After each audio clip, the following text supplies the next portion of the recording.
नमस्कार दोस्तों। आज हम बात करते हैं पृथ्वी की गतियां के बारे में। प्रस्तावना। पृथ्वी हमारे सौरमंडल का एक अद्भुत ग्रह है जिस पर जीवन संभव हुआ। जीवन की यह संभावना केवल इसकी भौगोलिक संरचना या वायुमंडल से ही नहीं बल्कि इसकी निरंतरता गतियों पर भी निर्भर करती है। पृथ्वी एक गतिशील ग्रह है जो स्थिर नहीं रहती।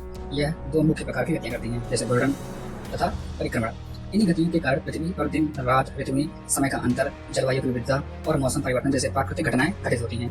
पृथ्वी की गतियों का परिचय। पृथ्वी की गतियों के दो प्रमुख श्रेणियों में बांटे जाते हैं, जैसे घूर्णन और परिक्रमण। घूर्णन में पृथ्वी का अपने ध्रुवीय अक्ष पर घूमना और परिक्रमण में पृथ्वी का सूर्य के चारों ओर एक निश्चित कक्षा में घूमना। इसके अतिरिक्त कुछ अन्य जटिल गतियां भी हैं, जैसे आयन चालन, न्यूटेशन, ध्रुवों का डगमगाहट, पृथ्वी की घूर्णन गति का मंद होना। लेकिन मुख्य रूप से अध्ययन घूर्णन और परिक्रमण का ही किया जाता है। जैसे घूर्णन की बात करें, इसकी परिभाषा, जब पृथ्वी अपने काल्पनिक अक्ष पर पश्चिम से पूर्व की ओर घूमती है तो इसे घूर्णन कहते हैं।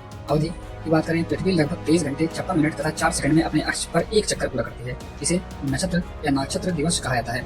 गति की बात करें, पृथ्वी की घूर्णन गति स्थान के अनुसार बदलती है। भूमध्य रेखा पर लगभग 1670 यानी 1670 किलोमीटर प्रति घंटे की रफ्तार से तथा दूसरी ध्रुवों पर शून्य। घूर्णन की दिशा की बात करें, पृथ्वी से पूर्व की ओर घूर्णन का परिणाम दिन और रात का होना। घूर्णन से ही पृथ्वी पर दिन और रात का निर्माण होता है। जब कोई हिस्सा सूर्य की ओर रहता है तो वहाँ दिन और विपरीत हिस्से में रात होती है।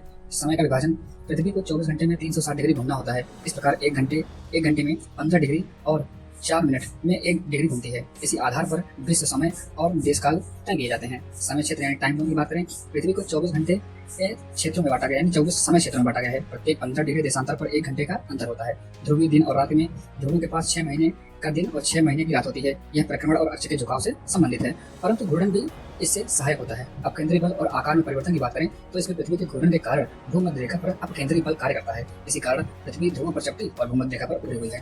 हवाओं और समुद्री धाराओं का विक्षेपण की बात करें, घूर्णन के आकार गोलार्ध में हवाएं और धाराएं दाहिनी ओर तथा दक्षिणी गोलार्ध में बाईं ओर बढ़ जाती हैं। ज्वार भाटा का प्रभाव, चंद्रमा और सूर्य के गुरुत्वाकर्षण से ज्वार भाटा उत्पन्न होते हैं, लेकिन उनकी आवृत्ति और समय निर्धारण में घूर्णन का योगदान है।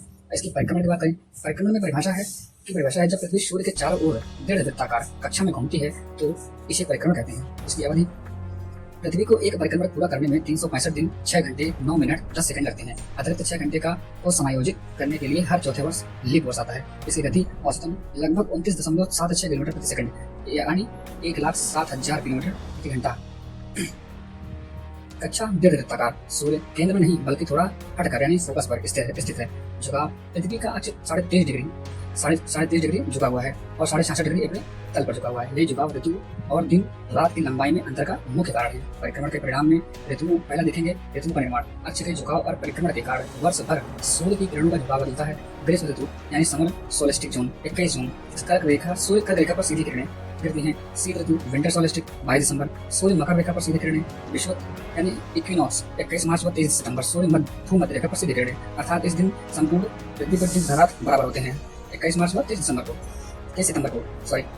दूसरी, दिन और रात की लंबाई में अंतर। विषुवत रेखा पर हमेशा 12-12 घंटे का दिन और रात होते हैं। ध्रुवों की ओर जाते हुए यह अंतर बढ़ता जाता है। पृथ्वी की जलवायु में विविधता की बात करें, अक्ष के झुकाव और परिक्रमण से ही अलग अलग क्षेत्रों में अलग अलग मौसम और जलवायु पाई जाती है। फसल और कृषि पर प्रभाव, ऋतुओं के परिवर्तन फसलों की बुआई और कटाई के समय नियंत्रित करता है। खगोलीय घटनाएं जैसे संक्रांति और विषुव, ध्रुवीय दिन रात, तारों और नक्षत्रों की स्थिति में बदलाव अन्य शामिल हैं। अन्य गतियां, अयन चालन, पृथ्वी का अक्ष समय के साथ धीरे धीरे डगमगाता है, जैसे लगभग 26,000 वर्षों में यह एक चक्र पूरा करता है। जैसे न्यूटेशन, अक्ष की हल्की फुल्की कंपन जैसी गति। तीसरी, ध्रुवीय डगमगाहट, समय के साथ पृथ्वी के ध्रुवीय स्थानों में हल्का परिवर्तन होता है। ज्वारीय घर्षण, चंद्रमा के कारण पृथ्वी की घूर्णन गति धीरे धीरे धीमी हो जाती है। मानव जीवन पर प्रभाव क्या पड़ता है, समय और पांचांग, दिन और रात और वर्ष की गणना की जाती है। कृषि, ऋतु आधारित फसलें होती हैं। मौसम और जलवायु परिक्रमण और झुकाव में प्रभावित करता है। यात्रा और परिवहन, समय क्षेत्र का निर्धारण, धार्मिक और सांस्कृतिक जीवन, त्योहार और तिथियों का निर्धारण करता है। निष्कर्ष देखते हैं, पृथ्वी की गतियां केवल वैज्ञानिक या खगोलीय महत्व नहीं रखती हैं, बल्कि वे हमारे दैनिक जीवन से गहराई से जुड़ी हैं। यदि पृथ्वी न घूमती तो न दिन न रात होते, न ऋतुएं होती। जीवन की जो विविधता और संतुलन आज हमें दिखाई देता है वह केवल इन गतियों का परिणाम है। इस प्रकार पृथ्वी की घूर्णन और परिक्रमण गतियां पृथ्वी के जीवन को संभव और संतुलित बनाए रखने वाली सबसे महत्वपूर्ण प्राकृतिक प्रक्रियाएं हैं। बहुत बहुत धन्यवाद।